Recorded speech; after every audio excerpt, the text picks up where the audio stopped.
Ma belle-mère a regardé mon père dans les yeux et a dit, c'est elle ou moi. Soit elle quitte cette maison et ta vie, soit je m'en vais. Il l'a choisi. Cette nuit-là, j'ai fait mes valises en silence. Mais ce qu'il ne réalisait pas, c'est que je me préparais à ça depuis des mois, et la tempête que j'avais déclenchée allait frapper plus fort qu'il ne l'avait jamais imaginé. Tout a commencé 3 mois après le décès de ma mère, lorsque mon père a épousé Heather, une femme qui tournait autour de lui comme un vautour. Cette nuit-là, alors que la pluie battait contre la fenêtre de ma chambre, je l'ai entendu lancer un ultimatum qui allait briser mon monde, soit elle quitte cette maison et ta vie, soit je m'en vais. Quand mon père l'a choisi, j'ai tranquillement fait mes valises. Ce qu'il ne réalisait pas, c'est que je me préparais à ce moment depuis des mois. Ma belle-mère pensait avoir gagné, mais certaines victoires ne sont que le début de la fin. Le dénouement de ma relation avec mon père, Thomas Collins, a toujours été spécial.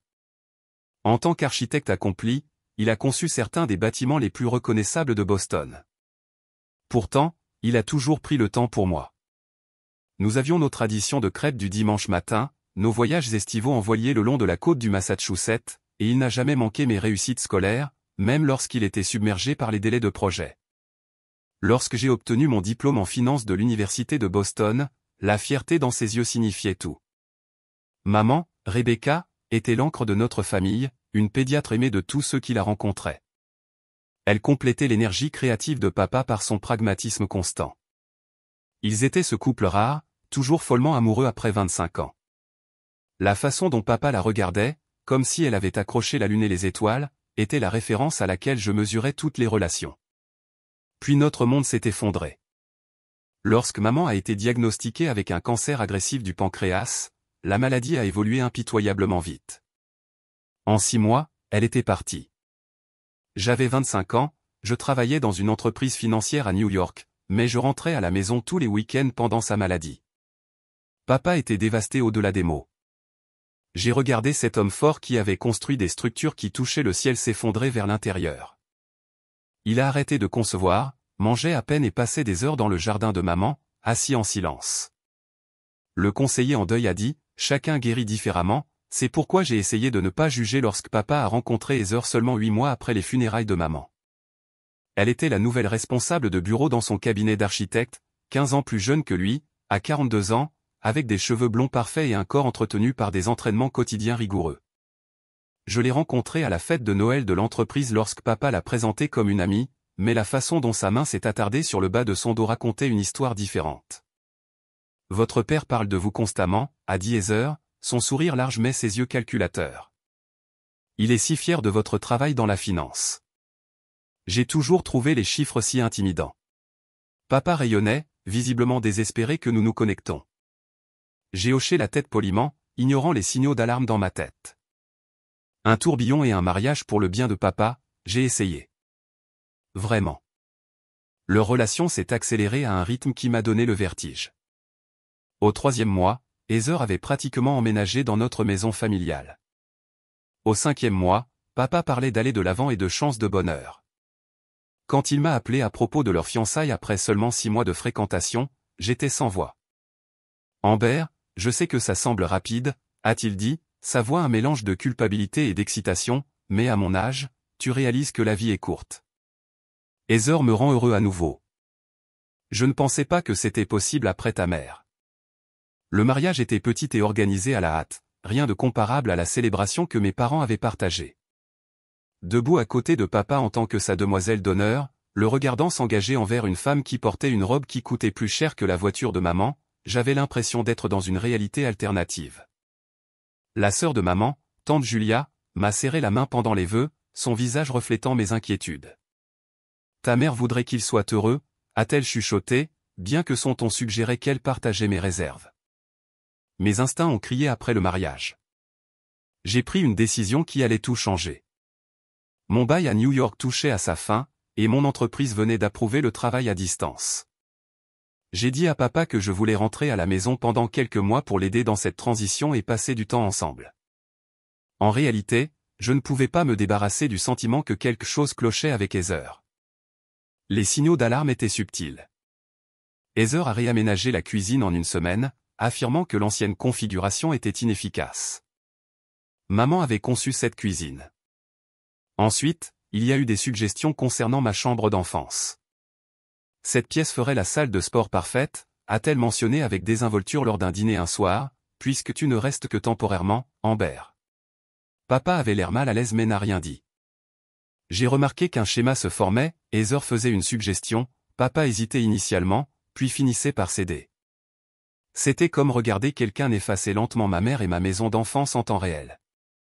Mon travail d'analyste financière pour une société d'investissement m'a occupé pendant la journée. J'ai transformé la véranda en bureau à domicile, gardant mes distances tout en étant présente. Ryan et Jessica, mes meilleurs amis depuis l'université qui vivaient toujours à Boston, ont fourni des soupapes d'échappement nécessaires lorsque la tension à la maison devenait trop forte. Elle ne fait que marquer son territoire, a suggéré Jessica lors d'une de nos soirées vin chez elle. C'est probablement un comportement normal de nouvelle épouse. Ryan était moins diplomate. Je ne fais confiance à personne qui prend des selfies avec autant de filtres. Et as-tu vu son Instagram avant qu'elle ne le verrouille? 3 petits amis riches différents en 5 ans, tous sensiblement plus âgés qu'elle. Les alarmes ont sonné plus fort. Je voulais croire que c'était des douleurs d'adaptation normales, que les commentaires constants de Heather sur mon statut temporaire dans la maison ou ses questions sur quand je prévoyais de retourner à ma vraie vie n'étaient que des tentatives maladroites d'établir des limites. Mais alors que l'hiver se transformait en printemps, l'atmosphère à la maison est devenue de plus en plus tendue, et j'ai commencé à me demander si ma présence protégeait réellement papa plutôt que d'empiéter sur son nouveau mariage. Un soir, je les ai entendus se disputer à propos d'argent. Papa avait toujours été généreux mais prudent avec les finances, une valeur qu'il m'avait inculquée. La voix de Heather portait depuis leur chambre, aiguë de frustration.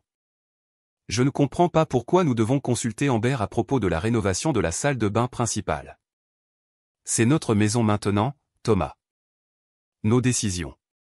L'argent pour les rénovations majeures provient des économies communes que Rebecca et moi avons constituées, a répondu papa, sa voix fatiguée. Amber a le droit d'être impliquée dans la façon dont ces fonds sont utilisés. Alors, je vivrai toujours dans la maison de Rebecca. C'est ça? Leurs voix ont baissé, et je me suis tranquillement retiré dans ma chambre, un nœud se formant dans mon estomac. Quelque chose me disait que ce n'était que le début. En été, la campagne de Heather pour revendiquer la maison s'est accélérée de façon spectaculaire. Je suis rentré d'un jogging matinal pour constater que l'horloge grand-père antique de maman, un héritage de la famille Collins depuis des générations, avait disparu de l'entrée.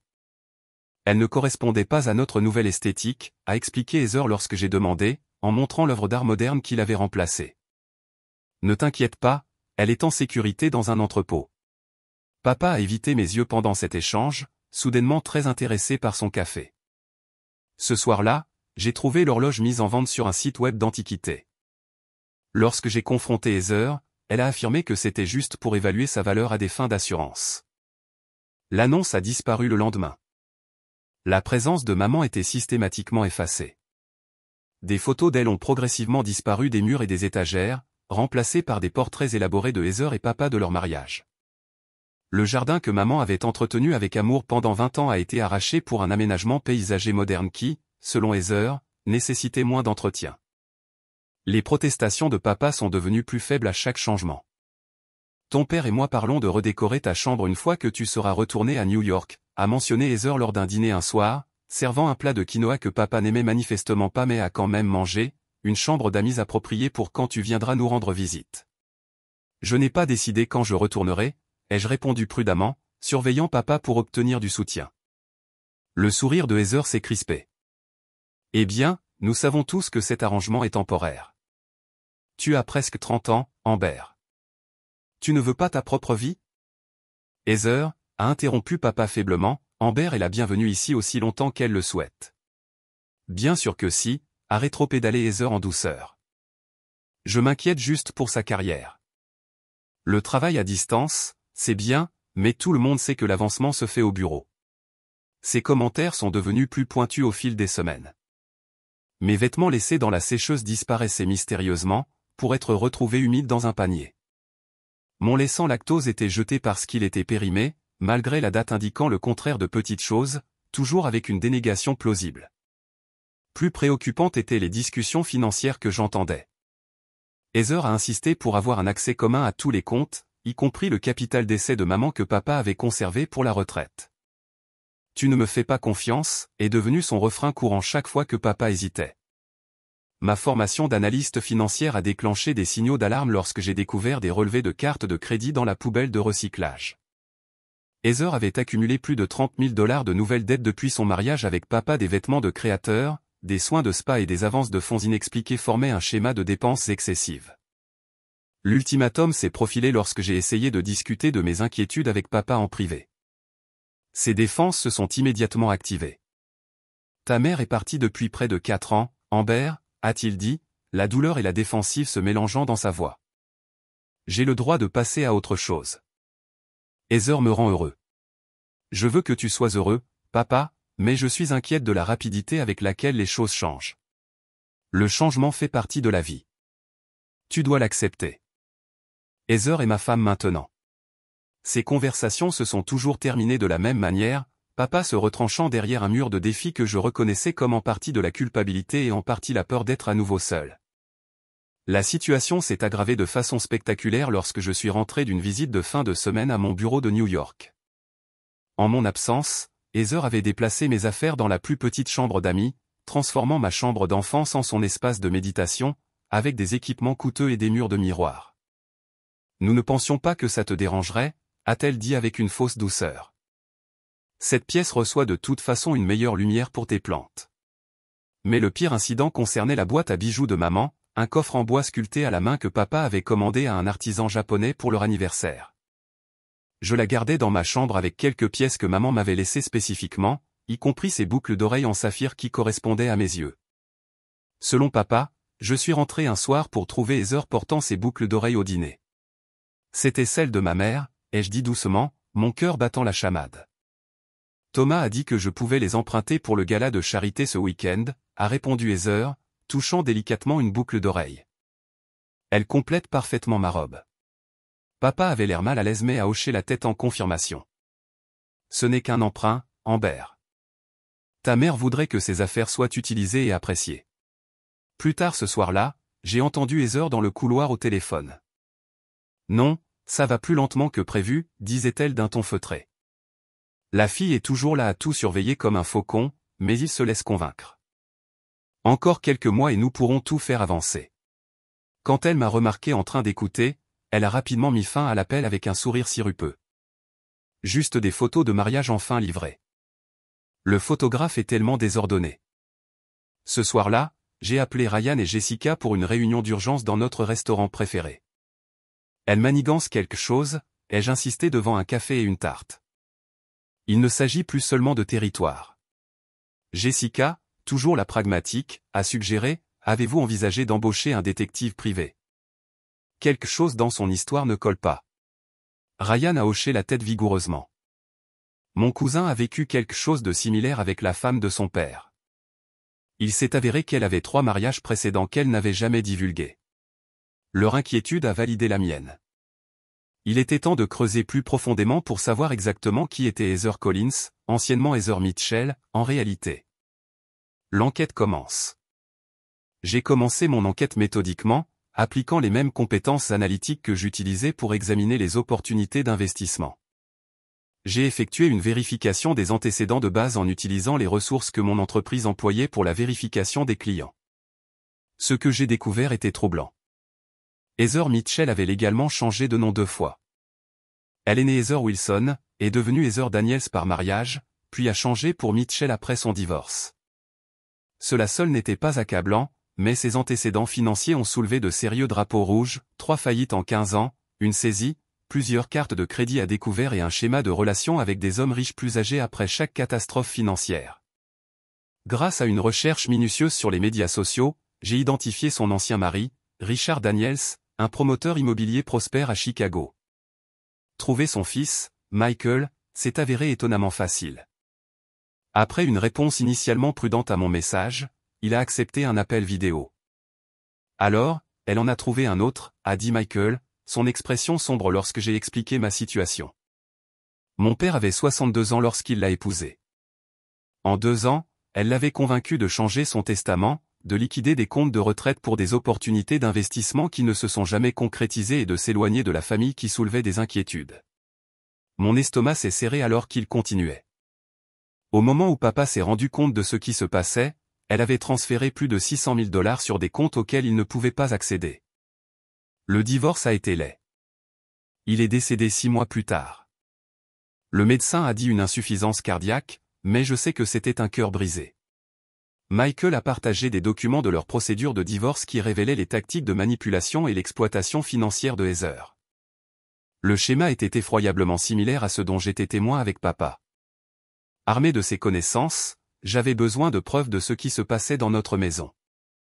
J'ai installé une petite caméra de sécurité dans ma chambre après avoir remarqué que des choses étaient mystérieusement déplacées lorsque j'étais absente. En quelques jours, j'ai capturé des images de Heather fouillant méthodiquement dans mes tiroirs et mes documents personnels, photographiant des états financiers et même testant des combinaisons sur un petit coffre-fort où je gardais des papiers importants. J'ai commencé à tout documenter: les objets manquants, les conversations manipulatrices, les irrégularités financières. J'ai commencé à faire des recherches sur les lois sur les locataires dans le Massachusetts, réalisant que j'aurais peut-être besoin d'une protection juridique pour empêcher Heather de me forcer à partir. Mon amie avocate Stéphanie m'a conseillé de créer des pistes écrites pour tout. Si elle passe à des poursuites judiciaires, tu auras besoin de documents, a averti Stéphanie devant un café. Et tu devrais envisager comment protéger les actifs de ton père avant qu'il ne soit trop tard. Me préparant à la bataille tout en maintenant une façade de normalité à la maison, j'ai mis mes biens les plus importants en sécurité dans un coffre-fort à ma banque. J'ai ouvert un compte séparé dans une autre banque, transférant progressivement mes économies là où Heather ne pouvait pas trouver de relevé. J'ai fait des recherches sur des appartements à Boston et à New York, prêtes à déménager rapidement si nécessaire. Plus important encore, j'ai localisé et mis en sécurité des documents d'avant le décès de maman, leur testament, leurs états financiers et des lettres que maman avait écrites à papa et à moi pendant sa maladie. Ce n'étaient pas seulement des éléments juridiquement importants, c'étaient des souvenirs irremplaçables que je ne pouvais pas risquer de perdre. Un après-midi pluvieux alors que je travaillais à domicile, j'ai reçu un appel inattendu du partenaire commercial de longue date de papa, Martin. « Amber, je suis inquiet », a-t-il dit sans préambule. « Votre père parle de retraite anticipée et de vente de sa part de l'entreprise. Ce n'est pas son genre. Les projets passionnés sur lesquels il a travaillé toute sa carrière, il s'en va simplement, et les conditions dont il discute sous-évalueraient considérablement sa contribution.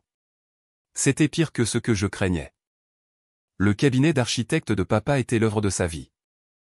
L'idée qu'il l'abandonnerait si soudainement a fait retentir des alarmes dans mon esprit. A-t-il mentionné pourquoi, ai-je demandé, gardant ma voix stable. Heather a apparemment suggéré qu'ils voyagent à travers le monde pendant qu'ils sont encore assez jeunes pour en profiter. Le moment semble précipité, surtout avec le projet Henderson Tower qui l'enthousiasme depuis des années. J'ai remercié Martin pour l'information, l'ajoutant à mon dossier croissant. Ce soir-là, au dîner, j'ai mentionné avec désinvolture le projet Henderson, observant la réaction de papa. En fait, a-t-il dit, évitant mes yeux, j'envisage de me retirer de ça. Heather et moi avons discuté d'un changement de rythme. C'est vrai, a interrompu Heather, plaçant sa main possessivement sur celle de papa. Thomas a travaillé si dur toute sa vie. Il est temps qu'il profite des fruits de son travail. Nous pensons commencer par 6 mois en Europe. Le plan devenait clair, amener papa à liquider ses actifs, l'isoler de sa famille et de ses collègues qui pourraient soulever des inquiétudes, puis disparaître avec son argent. J'ai réalisé avec une crainte croissante que je pourrais être la seule personne qui se tenait entre mon père et la ruine financière. Ce soir-là, j'ai finalisé mon plan d'urgence. Je devrais être stratégique. Confronter Heather directement ne ferait que pousser papa plus loin dans son contrôle. J'avais besoin de preuves irréfutables et du bon moment pour les présenter. En attendant, je devais me préparer à tout scénario, y compris être forcé de quitter ma maison. Je ne savais pas que ce moment viendrait plus tôt que je ne l'avais prévu. Le point de rupture, la soirée a commencé de façon trompeusement normale. J'avais passé la journée à faire des recherches sur les options de location à court terme et à parler à un expert comptable judiciaire de la traçabilité des activités financières de Heather. Épuisé mais déterminé, j'ai rejoint papa et Heather pour le dîner, sa dernière tentative de reproduire les fameuses lasagnes de maman qui n'ont pas fait mouche de plusieurs kilomètres.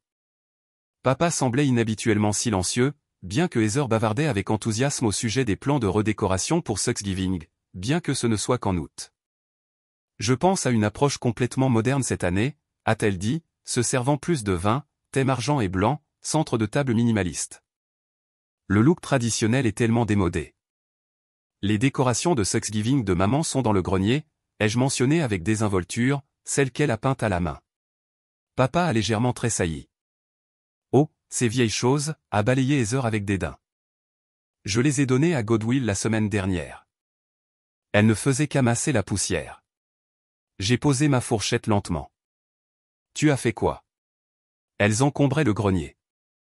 Thomas et moi avons convenu qu'il était temps de se débarrasser de certaines des vieilles choses pour faire de la place pour notre avenir. J'ai regardé papa, qui semblait soudainement très intéressé par sa nourriture. Saviez-vous que c'étaient les décorations faites à la main de maman? Celles sur lesquelles elle travaillait chaque année avec moi. Amber, a soupiré papa, nous ne pouvons pas tout garder. La vie avance. Ce n'était pas à vous de décider, ai-je dit à Heather, ma voix tremblant légèrement de colère contenue. Elles appartiennent à notre famille, pas seulement à papa. L'expression de Heather s'est durcie. C'est notre maison maintenant, Amber. Thomas et moi prenons les décisions sur ce qui reste et ce qui part.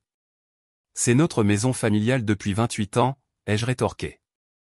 Vous êtes ici depuis 10 mois, et pourtant vous agissez toujours comme si vous étiez la maîtresse de maison, me suivant partout, remettant en question chaque décision, surveillant nos dépenses comme si vous étiez la tutrice de Thomas. Je suis inquiète de la rapidité avec laquelle les choses changent, ai-je dit, essayant de garder ma voix calme. Papa, tu dois voir ce qui se passe, les héritages vendus, tes plans de retraite soudains. Tu as vérifié mes allées et venues au travail, a interrompu papa, ayant l'air trahi. Martin m'a appelé, inquiet. Tu n'as jamais mentionné vouloir prendre ta retraite anticipée auparavant, Heather. Heather a claqué son verre de vin. C'est exactement le problème, Thomas. Elle essaie de se mettre entre nous. Elle ne peut pas accepter que tu sois passé à autre chose, que tu aies une nouvelle vie maintenant. Ce n'est pas vrai, ai-je protesté. Papa, je veux que tu sois heureux. Je suis inquiète à propos de Heather a interrompu, à propos de perdre ton héritage. À propos de ne plus avoir l'attention de papa toute pour toi. Heather, s'il te plaît, a tenté papa faiblement. Non, Thomas. Il est temps que nous abordions ça. Heather s'est levée, sa voix s'élevant. Depuis que nous nous sommes mariés, elle me mine, me remet en question, me fait me sentir indésirable dans ma propre maison. J'ai essayé d'être patiente, de comprendre qu'elle est toujours en deuil de sa mère, mais ça fait presque 4 ans. N'ose pas utiliser ma mère pour manipuler la situation, ai-je dit, me levant également. Il ne s'agit pas de deuil. Il s'agit de toi effaçant systématiquement son existence et isolant papa de tous ceux qui se soucient de lui. Vous voyez, Heather s'est tournée vers papa, les larmes apparaissant soudainement dans ses yeux, c'est ce que je vis quand tu n'es pas là, des accusations, du manque de respect. Je ne peux plus vivre comme ça, Thomas. Papa avait l'air peiné, pris au piège entre nous. Amber, Heather est ma femme. Tu dois respecter ça. J'ai essayé, papa. Mais as-tu remarqué comment tes amis ne viennent plus? Comment tu envisages soudainement d'abandonner le cabinet que tu as construit? Comment les héritages familiaux continuent de disparaître? Assez, a crié Heather. Je ne serai pas accusée comme une criminelle dans ma propre maison. Ça se termine ce soir, Thomas. Soit elle quitte cette maison et ta vie, soit je m'en vais. Je le pense. Je ne peux plus supporter un jour de cette tension. La pièce est tombée dans le silence. J'ai retenu mon souffle, regardant le visage de papa alors qu'il traitait l'ultimatum. Je m'attendais à ce qu'il s'oppose, qu'il refuse un choix aussi ridicule. Au lieu de ça, il m'a regardé avec résignation dans ses yeux. Amber, a-t-il dit doucement, peut-être que ce serait mieux si tu retournais à New York. Tu es une adulte maintenant. Tu as ta carrière, ta propre vie à construire. Peut-être que nous avons tous besoin d'un peu d'espace pour nous adapter. La trahison a frappé comme un coup physique. Après tout ce que nous avions traversé ensemble, après mes efforts pour le protéger, il choisissait son ultimatum plutôt que notre relation. Je vois, j'ai réussi à dire, ma voix étonnamment stable malgré le battement de cœur tonitruant dans mes oreilles. Ce n'est pas que je ne veux pas que tu sois dans ma vie, papa, a continué papa, ne croisant pas mon regard, mais cette situation ne fonctionne pas. Heather est ma femme maintenant, et tu dois respecter notre mariage. Le respect fonctionne dans les deux sens, papa. Heather a souri triomphalement. Tu pourrais rester chez un ami pendant que tu cherches un appartement avec un dépôt de garantie, n'est-ce pas, Thomas? J'ai regardé cette femme qui avait manipulé son chemin dans nos vies, mon père qui était tombé sous son charme, et j'ai pris une décision. Se battre maintenant ne ferait que repousser papa plus loin et renforcer le contrôle de Heather. Je comprends, ai-je dit finalement. Je vais prendre des dispositions. Papa avait l'air soulagé, ce qui faisait plus mal que la colère ne l'aurait fait. Nous pourrons en parler plus demain. Ça ne veut pas dire que je ne veux pas que tu sois dans ma vie, Amber. Je me suis excusé et j'ai marché calmement vers ma chambre, fermant la porte doucement derrière moi. À travers le mur, je pouvais entendre leur discussion continue, la voix de Heather maintenant apaisante et victorieuse. J'ai sorti mon téléphone et j'ai envoyé des messages textes identiques à Ryan et Jessica, opération de secours activée. Besoin d'un endroit pour ce soir? Les deux ont répondu immédiatement avec des offres de leur chambre d'amis. J'ai choisi celle de Jessica, sachant que son immeuble avait une meilleure sécurité. La retraite, j'ai fait mes valises méthodiquement, ne prenant que l'essentiel et les objets irremplaçables des photos, des documents et les quelques bijoux de maman que j'avais gardés cachés à Heather. Le sac d'urgence que j'avais préparé il y a des semaines contenait tout ce qui était important. J'ai écrit une brève note pour papa, je t'aime trop pour regarder ce qui se passe. Quand tu seras prêt à parler sans la présence de Heather, appelle-moi. Je serai toujours ta fille. À 23h30, avec la lumière de la chambre de Heather et papa éteinte, j'ai tranquillement porté mes sacs à ma voiture et je me suis éloigné de ma maison d'enfance, les larmes coulant enfin librement alors que la maison disparaissait dans mon rétroviseur. Mais sous la douleur se cachait une détermination d'acier. Ce n'était pas une reddition, c'était une retraite stratégique. Heather pensait avoir gagné en me forçant à partir, mais elle n'avait aucune idée de ce que j'avais déjà mis en mouvement. La chambre d'amis de Jessica est devenue ma salle de guerre. La semaine a été la plus dure. Traiter la trahison tout en maintenant suffisamment de sang-froid pour exécuter mon plan a nécessité toute la maîtrise émotionnelle que je possédais. Papa m'a envoyé des textos tous les jours, des messages maladroits qui tournaient autour de ce qui s'était passé. J'espère que tu t'installes bien. Fais-nous savoir si tu as besoin d'aide pour déménager tes affaires restantes. Nous devrions dîner ensemble bientôt, juste nous deux. Ce qui était notablement absent, c'était toute reconnaissance du fait qu'il avait choisi l'ultimatum d'Heather plutôt que notre relation. Aucune excuse, juste une apparente attente que je finisse par m'excuser auprès d'Heather et que les choses reviennent à sa version de la normale. J'ai répondu minimalement, maintenant le contact sans révéler mes véritables activités. La distance calculée était nécessaire. Je ne pouvais pas risquer qu'Heather découvre ce que je faisais. Mon geste stratégique a été une réunion exhaustive avec Stéphanie, mon amie avocate, spécialisée dans les cas d'abus financiers envers les personnes âgées. Bien que papa ne soit pas âgé, les schémas d'isolement et de contrôle financier étaient similaires. D'après ce que tu m'as montré, il y a certainement lieu de s'inquiéter, a déclaré Stéphanie, en examinant les antécédents financiers d'Heather et la documentation que j'avais rassemblée. Mais légalement, ton père est compétent et peut prendre ses propres décisions, même mauvaises. Donc, il n'y a rien que je puisse faire à moins qu'elle ne lui vole réellement. Pas exactement. Nous pouvons prendre des mesures préventives pour protéger certains actifs. Ton père a-t-il un testament ou une fiducie établie avec ta mère? Cela a conduit à notre action concrète, la localisation de copies des documents successoraux de mes parents. Maman avait été méticuleusement organisée, et leur avocat, M. Greenberg, avait des copies de tout. Bien que papa ait mis à jour son testament après avoir épousé Heather, certaines fiducies établies pendant le mariage de mes parents avaient des dispositions irrévocables que même lui ne pouvait pas changer, des dispositions conçues pour protéger les actifs familiaux quelles que soient les circonstances futures. Le plan directeur, mon enquête s'est élargie avec une précision stratégique. J'ai localisé et interrogé deux autres anciens partenaires d'Heather, un banquier d'investissement de Seattle et un chirurgien de Miami. Tous deux ont partagé des histoires étrangement similaires, romance éclair, mariage rapide, isolement systématique des amis et de la famille, décisions financières inhabituelles et, enfin, des pertes importantes lorsque les relations ont pris fin. Elle a affiné sa technique, a expliqué le banquier, Alan, lors de notre appel vidéo. Elle était moins patiente, a commis des erreurs. Je l'ai surprise en train de transférer des fonds avant qu'elle n'ait pleinement établi son contrôle. On dirait qu'elle joue un jeu plus long avec ton père. J'ai créé une chronologie détaillée des activités suspectes d'Heather, recoupé avec les changements de comportement et les décisions financières de papa. Le schéma était indéniable et de plus en plus urgent.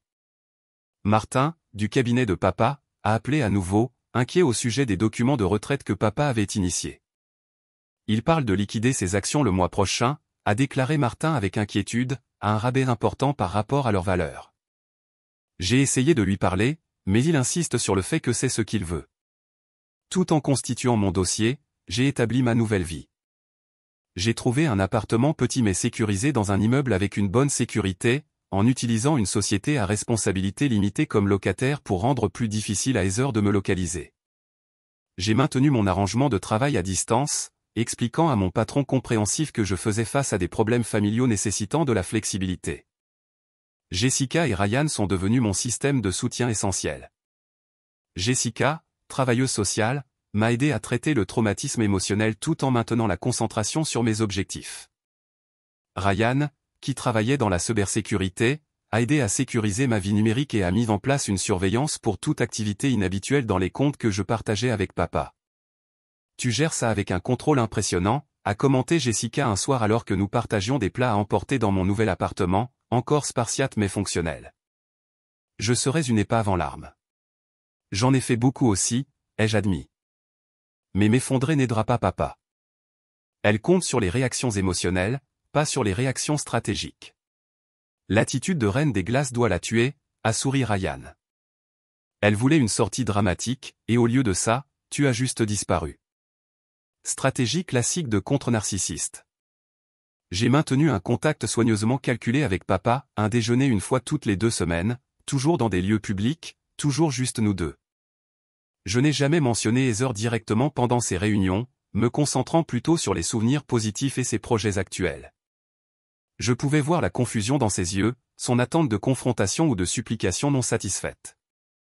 Au cours d'un de ces déjeuners, il a hésité à mentionner leur projet de voyage. Heather a trouvé cette magnifique villa en Toscane pour un séjour de 3 mois, a-t-il dit, surveillant attentivement ma réaction. Nous pensons y aller en octobre. L'Italie est magnifique en automne. J'ai répondu de manière neutre, visiteras-tu le vignoble préféré de maman à Montepulciano? Son visage s'est légèrement assombri. Je n'y avais pas pensé. Tu devrais. Elle a toujours dit que le coucher de soleil là-bas était le plus beau du monde. Ces petits rappels de maman, jamais accusatoires, jamais émotionnels, étaient des graines stratégiques plantées dans la conscience de papa, chacune une minuscule fissure dans le récit des heures. Pendant ce temps, mon dossier de preuves grandissait. Les relevés financiers montraient qu'Heather avait ouvert 3 nouvelles cartes de crédit à son nom, débitant plus de 45 000 $ en 2 mois. L'expert comptable judiciaire que j'avais embauché a retracé d'importants achats d'articles de luxe facilement revendables, bijoux, montres, sacs à main de créateurs tactiques classiques d'extraction de valeur. Plus inquiétantes étaient ses communications avec un agent immobilier aux îles Caïmans, non pas au sujet de propriétés de vacances, mais au sujet des exigences de résidence permanente et des réglementations bancaires dans les pays sans traité d'extradition avec les États-Unis. Au mois de mon exil, le dossier était conséquent. Les documents de retraite de papa ont été traités. La maison était en préparation pour la vente afin de réduire la taille avant de voyager, et Heather avait commencé à subtilement déplacer des objets de valeur hors de la maison, assez petits pour ne pas déclencher d'alarmes immédiates, mais suffisamment systématiques pour représenter une valeur significative au fil du temps. J'ai préparé un dossier complet pour papa, preuves, témoignages, relevés financiers et une chronologie claire montrant le schéma. J'ai également préparé un exposé juridique avec Stéphanie décrivant les mesures d'urgence qui pourraient être mises en œuvre si nécessaire pour protéger les actifs restants. Tout était en place. Tout ce dont j'avais besoin, c'était le bon moment, un catalyseur qui ouvrirait les yeux de papa sans déclencher sa loyauté défensive envers Heather. Je ne pouvais pas fabriquer un tel moment. Je devais attendre qu'Heather fasse une erreur. L'attente était angoissante, mais nécessaire. Stéphanie m'a rappelé à plusieurs reprises qu'une approche trop précoce ne ferait que renforcer la position d'Heather. Elle te dépeindra comme jalouse et manipulatrice, a-t-elle averti. Nous avons besoin de preuves indéniables que même ton père ne peut pas rationaliser. Puis, un mardi soir pluvieux d'octobre, exactement au moment où ils finalisaient leur projet pour l'Italie, le moment est arrivé. Papa m'a appelé, sa voix tremblant d'une émotion que je n'avais pas entendue depuis la mort de maman. Amber, a-t-il dit, le mot à peine audible. Je pense que j'ai fait une terrible erreur. Peux-tu me rencontrer? Papa a demandé, sa voix hésitante, pas à la maison. Quelque part en privé. Murphy est-ce dîner, ai-je suggéré, nommant notre ancien lieu de petit déjeuner de quand j'étais au lycée. Parfait. 30 minutes. Je suis arrivé, choisissant une cabine dans le coin arrière loin des autres clients. Quand papa est entré, le changement physique m'a choqué. En seulement 3 mois, il semblait avoir vieilli de plusieurs années. L'architecte confiant qui commandait les pièces avait disparu, remplacé par un homme aux épaules affaissées et aux cernes sous les yeux. Merci d'être venu, a-t-il dit, se glissant dans la cabine. La serveuse, nous reconnaissant comme des habitués d'autrefois, a apporté du café sans demander. Que s'est-il passé, ai-je demandé doucement. Papa a regardé son café. Je passais en revue des documents pour le voyage en Italie, des documents financiers pour le visa de séjour prolongé. Il y avait des incohérences que je ne pouvais pas expliquer. Il a sorti son téléphone, me montrant des captures d'écran de relevés bancaires, des retraits importants. Je n'ai jamais fait plus de 200 000 $ au cours des 2 derniers mois seulement. As-tu demandé à Heather à leur sujet? Elle avait des explications des acomptes de voyage, des consultants immobiliers mais quelque chose ne semblait pas juste. Alors, j'ai vérifié notre coffre-fort, celui dans le placard de mon bureau. Sa voix s'est légèrement brisée.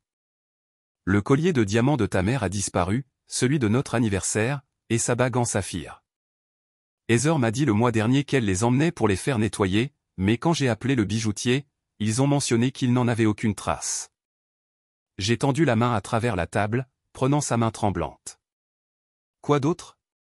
J'ai trouvé des papiers dans le tiroir de son bureau, des documents de propriété pour une propriété à Grand Cayman dont je ne savais rien, et un passeport à son nom légal, mais avec une date de naissance différente de celle qu'elle m'a dite.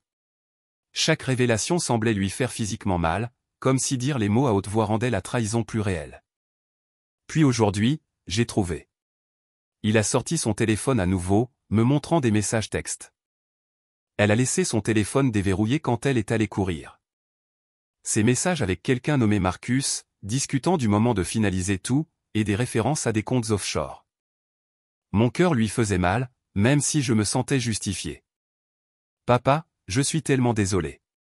Je l'ai confrontée quand elle est revenue. Sa voix s'est durcie. Les choses qu'elle a dites, Amber, à quel point j'étais pathétique de fouiner, à quel point c'était son tour après avoir regardé sa mère lutter financièrement. Quand j'ai mentionné que j'appelais notre avocat, elle. Il s'est arrêté, un éclair de honte traversant son visage.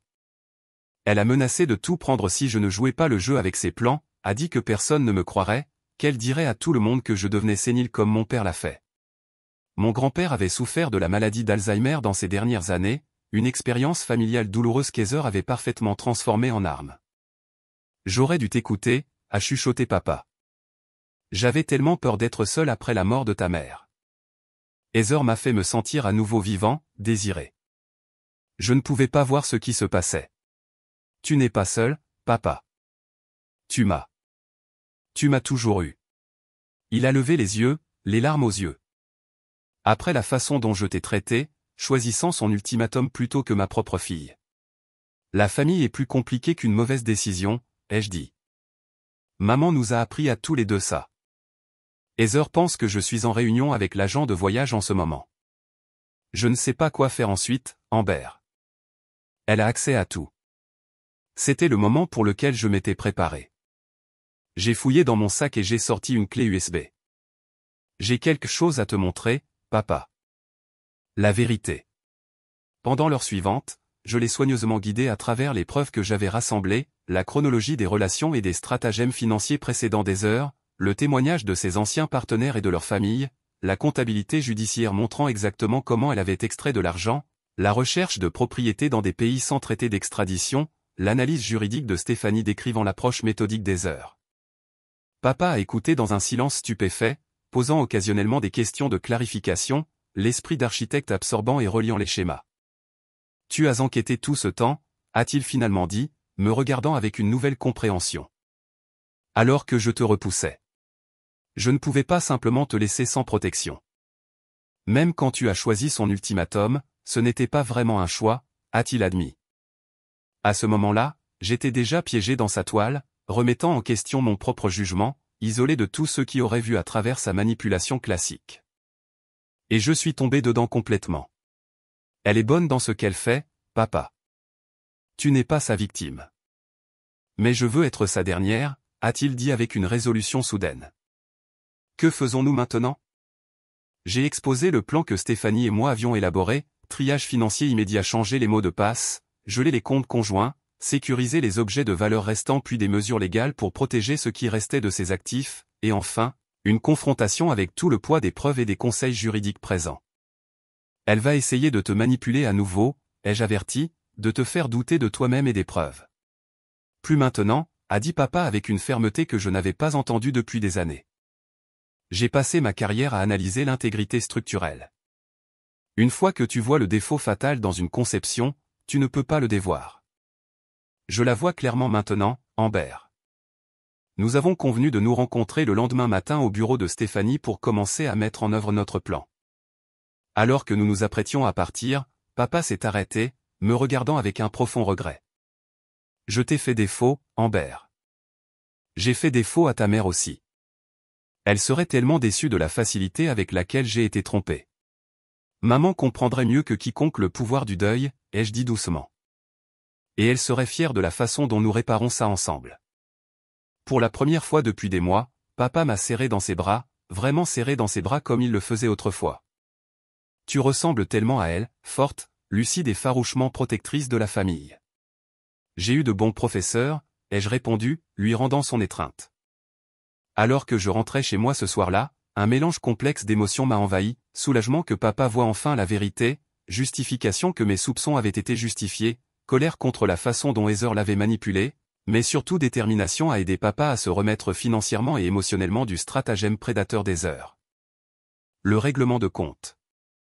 Le lendemain matin, papa est arrivé au bureau de Stéphanie avec 2 grands sacs contenant des documents financiers, son ordinateur portable et plusieurs bijoux de maman qu'il avait réussi à récupérer de la maison quand Heather était à son rendez-vous régulier au spa. Elle ne sait pas que je soupçonne quelque chose, a-t-il confirmé. Elle pense que je rencontre Martin pour finaliser la vente de l'entreprise. Stéphanie nous a expliqué les mesures de protection immédiate. Papa a appelé la banque depuis son bureau, mettant en œuvre des gels de sécurité sur les comptes conjoints et changeant les identifiants d'accès à ses comptes personnels. Nous avons documenté les bijoux et les héritages restants avec des photographies et des dossiers d'évaluation. Plus important encore, papa a signé des procurations me donnant une autorité d'urgence si Heather tentait une action en justice de représailles. L'objectif n'est pas seulement de l'empêcher de prendre plus, a expliqué Stéphanie. C'est de créer un dossier juridiquement défendable pour récupérer ce qu'elle a déjà pris. Dans l'après-midi, l'hémorragie financière immédiate était maîtrisée. La phase suivante serait plus difficile, la confrontation et la séparation légale. Stéphanie a déconseillé à papa de retourner seul à la maison.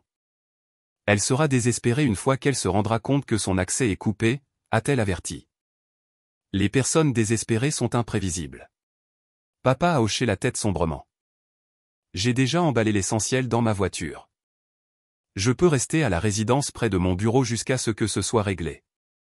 Alors que nous finalisions les plans pour les jours à venir, le téléphone de papa a vibré à plusieurs reprises avec des SMS d'Heather, des messages de plus en plus urgents posant des questions sur les problèmes d'accès bancaire qu'elle rencontrait. Ça commence, a observé Stéphanie. Es-tu prêt à ça, Thomas? Papa a regardé les dossiers de preuves que nous avions compilés, puis moi, et enfin l'alliance qu'il venait de retirer de son doigt. Plus près que je ne l'ai été depuis longtemps, a-t-il dit, sa voix ferme de résolution. Mettons fin à ça. Reprendre nos vies, la confrontation avec Heather s'est déroulée comme une partie d'échecs soigneusement orchestrée. Avec les conseils de Stéphanie, nous avons organisé une réunion à son bureau plutôt qu'à notre domicile, invoquant des documents urgents nécessitant une attention immédiate. Heather est arrivée, s'attendant à charmer son chemin à travers tout problème mineur qui s'était présenté avec la confusion bancaire. Son sourire confiant a vacillé lorsqu'elle est entrée dans la salle de conférence pour trouver non seulement papa et moi, mais aussi Stéphanie et son assistant juridique, ainsi que des relevés financiers détaillés étalés sur la table. De quoi s'agit-il, a-t-elle demandé, sa voix conservant sa douceur tandis que ses yeux scrutaient la pièce avec calcul. Veuillez vous asseoir, Madame Collins, a dit Stéphanie professionnellement. Nous devons discuter de sérieuses anomalies financières. Ce qui a suivi était une masterclass de déni, de déviation et de manipulation. Alors que Stéphanie présentait méthodiquement des preuves de transfert non autorisés, de comptes cachés et de vols systématiques, Heather a parcouru plusieurs stratégies, confusion, indignation, l'armée, enfin, lorsque celles-ci ont échoué, des accusations vicieuses. « C'est votre faute », m'a-t-elle sifflé. « Vous ne m'avez jamais accepté. Vous avez empoisonné votre père contre moi par jalousie. » Papa, qui était resté silencieux pendant la présentation initiale, a finalement parlé. Le compte offshore à Grand Cayman. Était l'idée d'Amber? Le passeport, les héritages manquants mis en vente en ligne. Thomas, tu ne peux pas croire ces mensonges, a plaidé Heather, tendant la main vers la sienne. Nous avons des projets, un avenir ensemble. Ne jette pas ça à la poubelle pour des malentendus.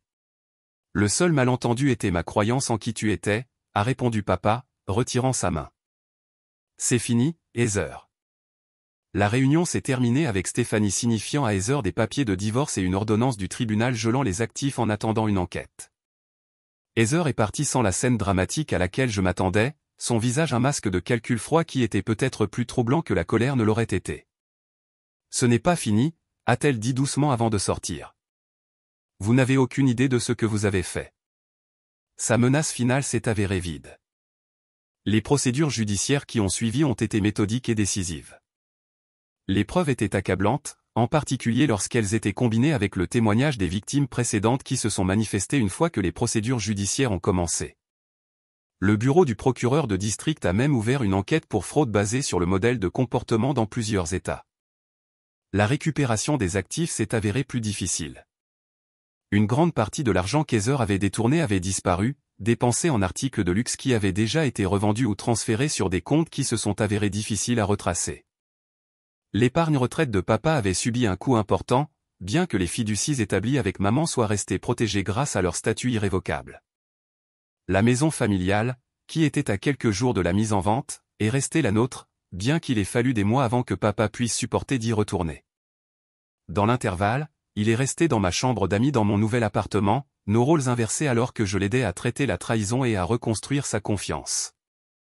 Je n'arrête pas de penser aux signaux que j'ai manqués, a-t-il avoué un soir alors que nous trions des boîtes des affaires de maman que nous avions réussi à récupérer de l'entrepôt. Les incohérences dans ces histoires, la façon dont elle m'a isolé si graduellement je ne l'ai pas remarqué jusqu'à ce que je sois complètement seul. La manipulation à ce niveau est insidieuse, lui ai-je rappelé. Elle était expérimentée dans ce domaine. Tu n'es pas la première personne qu'elle a trompée. Et tu n'aurais pas été la dernière si nous ne l'avions pas arrêtée. La récupération physique de notre maison s'est avérée plus facile que la récupération émotionnelle. Nous avons passé des week-ends à restaurer les touches de maman dans la maison, à réaccrocher ses œuvres d'art, à remplacer les photos de famille, à replanter son jardin avec ses plantes vivaces préférées. Chaque acte donnait l'impression de récupérer non seulement notre espace, mais aussi notre connexion à sa mémoire qu'Heather avait essayé d'effacer. Papa a commencé une thérapie, travaillant non seulement sur le traumatisme de la trahison d'Heather, mais aussi sur le deuil non résolu de la mort de maman qui l'avait rendu vulnérable à la manipulation. Les progrès ont été lents mais constants, marqués par de petites victoires comme le jour où il a ri sincèrement pour la première fois depuis des mois ou quand il a appelé Martin pour discuter de son retour au travail à titre de consultant. Notre tradition du dîner du dimanche a été rétablie, parfois à la maison et parfois dans les restaurants locaux préférés de maman. Au cours d'un de ces dîners environ 6 mois après le départ d'Heather, papa a levé son verre pour un toast. À ma brillante et têtue fille qui m'a sauvé de moi-même, a-t-il dit, ses yeux clairs et présents d'une manière qu'ils ne l'avaient pas été même avant Heather, et à Rebecca, qui a en quelque sorte réussi à élever une fille assez forte pour tenir bon même quand je ne le pouvais pas. J'ai appris des meilleurs, ai-je répondu, faisant teinter mon verre contre le sien, vous deux. Dans un développement surprenant, j'ai établi des liens avec plusieurs des victimes précédentes d'Heather et leurs familles. Ce qui a commencé comme une collecte d'informations a évolué en un réseau de soutien et finalement en un groupe de défense des intérêts axé sur la sensibilisation à l'exploitation financière dans les relations. Michael Daniels, le fils de Richard de Chicago, est devenu particulièrement impliqué, utilisant ses antécédents juridiques pour aider à renforcer la protection des personnes vulnérables. La guérison de papa s'est poursuivie de manière inattendue. Il s'est graduellement reconnecté avec des amis qu'Heather avait repoussés, a reconstruit son réseau professionnel et, même après un an, a recommencé à sortir avec prudence, cette fois avec un niveau de prudence et de conscience qui était sain plutôt que craintif. Je prends un café avec Catherine du conseil d'administration de la fondation de l'hôpital, a-t-il mentionné avec désinvolture un jour, juste comme des amis, mais c'est agréable d'avoir des conversations à nouveau. Maman approuverait, lui ai-je dit sincèrement. Elle a toujours dit que tu étais trop spécial pour être jamais seul. Quant à moi, l'expérience a transformé ma perspective sur la dynamique familiale et mon cheminement professionnel. Je suis resté à Boston, acceptant une promotion qui m'a permis de maintenir mes racines tout en faisant progresser ma carrière. Les compétences que j'ai développées au cours de l'enquête m'ont amené à me spécialiser dans la détection de la fraude au sein de mon entreprise financière, et dans les autres à identifier et à prévenir des stratagèmes similaires. Le dernier chapitre de l'histoire d'Heather est arrivé de manière inattendue dans un email du bureau du procureur de district 18 mois après notre confrontation. Elle avait été arrêtée en Arizona pour avoir tenté un stratagème similaire avec un chirurgien retraité. Mais cette fois, sa victime potentielle avait vu des signes avant-coureurs, en partie grâce à une campagne de sensibilisation que notre groupe de défense des intérêts avait lancée en coopération avec des organisations de protection financière des personnes âgées. Votre travail a fait une différence, a écrit l'adjoint du procureur de district. La fille du chirurgien avait assisté à l'un de vos ateliers et a immédiatement reconnu le modèle. Ce soir-là, papa et moi étions assis dans le jardin de maman, regardant le coucher de soleil sur les arbres qu'elle avait plantés des décennies plus tôt. Penses-tu que nous étions naïfs, ai-je demandé avant que tout cela n'arrive. Papa a réfléchi attentivement à la question. Pas naïf, peut-être trop confiant, ce qui n'est pas entièrement une mauvaise chose. Le monde a besoin de confiance pour fonctionner. Mais maintenant, nous équilibrons cette confiance avec la conscience. Comme la citation préférée de maman sur les ponts. J'ai souri. Conçu pour la beauté, mais construit pour la force. Exactement, a acquiescé papa, son expression paisible. L'expérience a été douloureuse, mais je n'échangerai pas la sagesse qu'elle nous a apportée ni la façon dont elle nous a rapprochés. Alors que l'obscurité tombait et que les étoiles apparaissaient, j'ai réfléchi au voyage que nous avions parcouru. Heather avait l'intention de détruire notre famille et a failli réussir. Au lieu de ça, elle avait par inadvertance renforcé des liens qui ne pourraient jamais être brisés par des ultimatums ou de la manipulation. En essayant de forcer papa à choisir entre nous, elle s'était en fait assurée qu'il finirait par choisir ce qui comptait vraiment, l'intégrité familiale et la connexion authentique qu'aucun stratagème, aussi intelligent soit-il, ne pouvait rompre définitivement. L'expérience m'a appris que parfois, la réponse la plus puissante à la manipulation n'est pas la confrontation directe, mais la patience stratégique. En reculant, plutôt qu'en me battant selon les conditions des heures, j'avais créé de l'espace pour que la vérité émerge en son temps. Ce n'était pas une reddition, mais plutôt un type de force différent, le genre qui peut attendre, observer, documenter, puis agir de manière décisive quand le moment est venu. Votre tour aujourd'hui.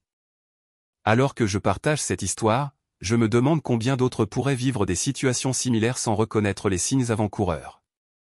Quelqu'un dans votre vie a-t-il été isolé de ses amis et de sa famille? Avez-vous remarqué des décisions financières soudaines qui semblent hors de caractère? Faites confiance à votre instinct quand quelque chose ne va pas. Ils essaient souvent de vous protéger contre des dangers que votre esprit conscient n'a pas encore pleinement traités. J'aimerais connaître vos pensées ou vos expériences dans les commentaires ci-dessous. Avez-vous déjà dû effectuer une retraite stratégique difficile pour finalement gagner une bataille importante? Comment avez-vous géré les dynamiques familiales complexes pendant une crise? Vos idées pourraient aider quelqu'un d'autre qui lutte contre des défis similaires. Si vous avez trouvé de la valeur dans mon histoire, veuillez aimer et vous abonner pour soutenir la chaîne et partager avec tous ceux qui pourraient bénéficier de ces leçons. N'oubliez pas que parfois, le choix le plus fort n'est pas de riposter immédiatement, mais plutôt de se préparer judicieusement et de choisir le bon moment pour défendre votre position. Merci d'avoir écouté mon voyage.